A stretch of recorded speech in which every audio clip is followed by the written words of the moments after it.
শতরূপে সারদা মাতা ঠাকুরানী স্বামীজি দৃষ্টিতে পরবর্তী অংশ।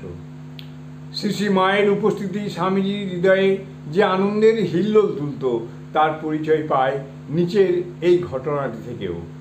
একবার শ্যামা পূজার দিনে শ্রীমা বেলুন মঠে এসেছেন। এসে ঠাকুর ঘরে গিয়ে আত্মরামের পুজোয় বসেছেন। পুজোয় বসে তার দুই চোখ থেকে দর দর ধারায় প্রেমাশ্রু ঝরতে থাকে, দুটি হাত কাঁপতে থাকে। বহুক্ষণ আত্মরামকে হৃদয়ে ধারণ করে থাকেন।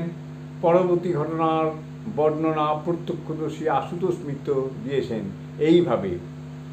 তাহার এই আত্মস্থ হইবার সংবাদ বৈদ্যুতিক গতিতে মঠবাসীদিগের মধ্যে প্রচারিত হইয়া গেল।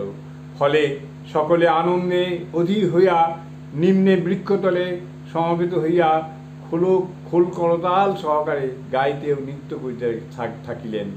সকলে একত্রিত এক টানে প্রাণ মাতায়া এবং নিজেরাও মাতিয়া গাইতেছেন। বাবার সঙ্গে খেলে মা নেবে কোলে, আই সবাই মিলে ডাকি জয় মা বলে।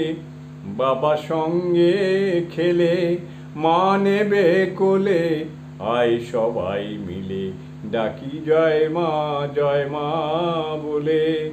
বাবা পাগল ভোলা মা পাগলি মেয়ে, মা পাগলি মেয়ে। বাবা পাগল ভোলা মা পাগলি মেয়ে, কত রাঙা মা ওরে দেখেছে, কত রাঙা মা ওরে দেখেছে। ধেই ধেই ধেই আয় ধে ধে, মা পেয়েছি রে আমরা মায়ের ছেলে, মা পেয়েছি রে আমরা মায়ের ছেলে। বাবার সঙ্গে খেলে মা নেবে কোলে, আই সবাই মিলে ডাকি জয় মা বলে। জয় মা, জয় মা, জয় মা।